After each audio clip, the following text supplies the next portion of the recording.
आज की कहानी, इस रिश्ते को क्या नाम दूं। सुलभा और समर को 1 महीना हुआ था इस नई कॉलोनी में आए हुए। अभी ज़्यादा लोग नहीं बसे थे और जो परिवार थे भी अपने काम से काम रखते थे।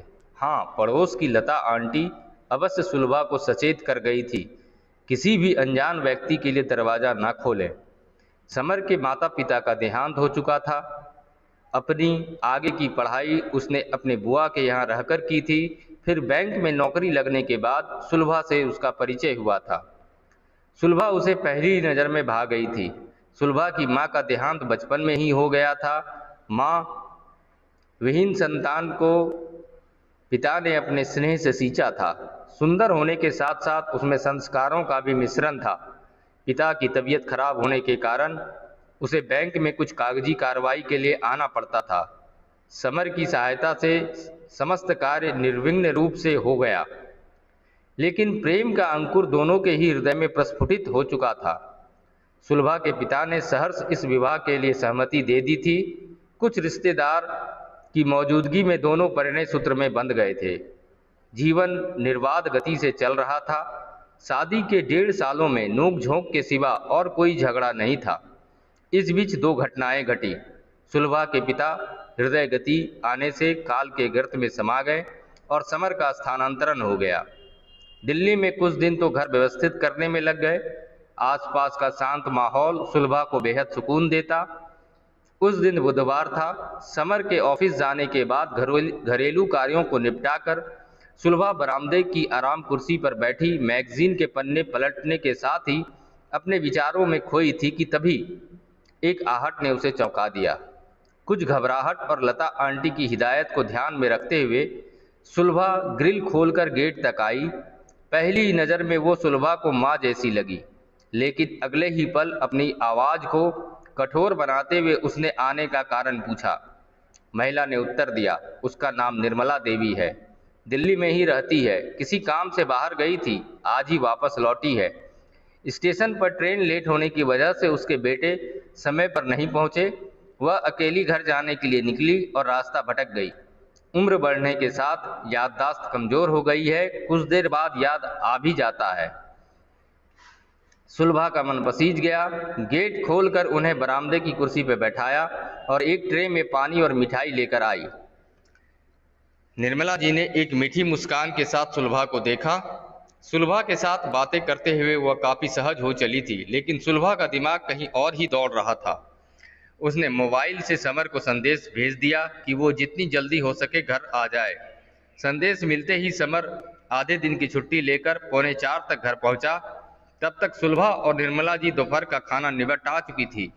समर ने एक सशंकित नज़र निर्मला जी पर डाली और वहीं सोफे पर बैठकर वही कहानी सुनी जो उन्होंने सुलभा को सुनाई थी। समर को उस पर विश्वास नहीं हो रहा था। वह शयन कक्ष में चला आया। उसने इशारे से सुलभा को भी बुला लिया। कुछ देर बाद दोनों गहन विचार करते रहे। फिर कुछ सोचकर पुलिस को फ़ोन किया। फ़ोन करके जैसे ही दोनों बाहर आए, निर्मला जी तब तक डाइनिंग टेबल पर गर्मा गर्म भजिया और चाय रख रही थी। उन्होंने कहा, पहले नाश्ता कर लो, बातें तो बाद में होती रहेंगी। नाश्ता खत्म होने से पहले ही पुलिस आ पहुंची। फिर बहुत सारे प्रश्न एक साथ निर्मला जी को झेलने पड़े, जैसे अब तक उनके बेटों ने पुलिस को रिपोर्ट क्यों नहीं करवाई, अगर ट्रेन लेट थी तो उसके बेटे ने पूछताछ विभाग से संपर्क क्यों नहीं किया, उसकी याददाश्त जब कमज़ोर है तो उन्हें अकेले यात्रा पर भेजने का क्या मतलब है।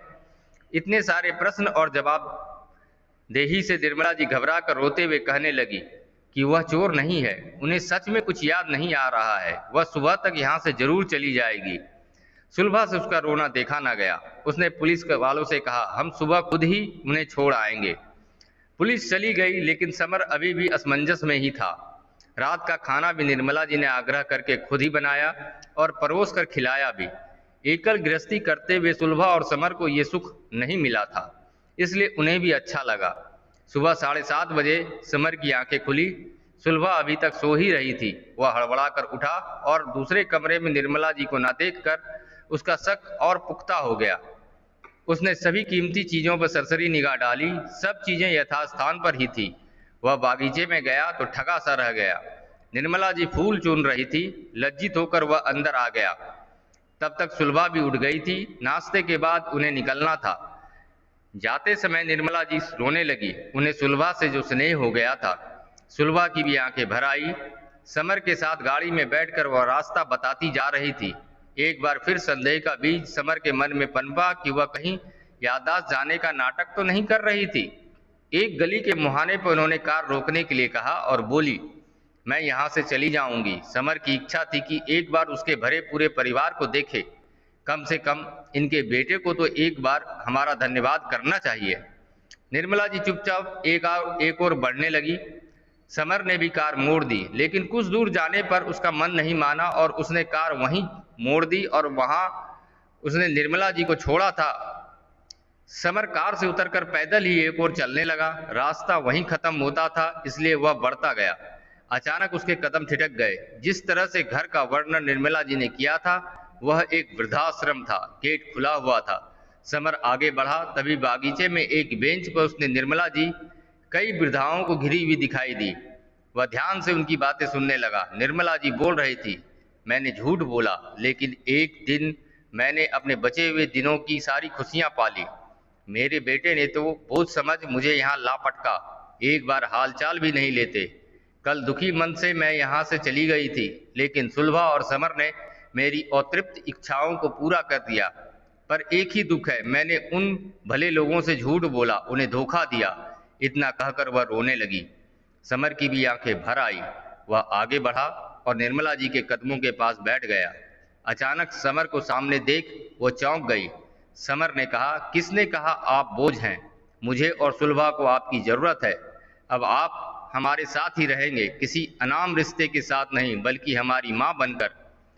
मुझे तो आपके बेटों पर तरस आता है, जो इस ममतामयी माँ को यहाँ छोड़ गए। हमने भी आपको समझने में भूल की। चलिए, मैं आज ही अपनी माँ को यहाँ से घर ले जाऊंगा। निर्मला जी उठकर खड़ी हुई और हंसते हुए बोली, लोग तो बच्चे गोद लेते हैं और तू मुझे बूढ़ी को ले रहा है। समर ने हंसते हुए निर्मला जी का हाथ पकड़ा और कहा, हाँ, और इस बच्चे को अब कभी झूठ नहीं बोलना पड़ेगा। निर्मला जी की सहेलियां उन्हें खुशी से विदा कर रही थी। सभी की आंखें नम थी, मानो बोल रही हूं, हम में से एक को तो इस अभिशप्त जीवन से मुक्ति मिली, वरना उम्र के इस मोड़ पर अपना घर होते हुए भी आश्रितों की तरह जीवन जीना कितना पीड़ादायक होता है।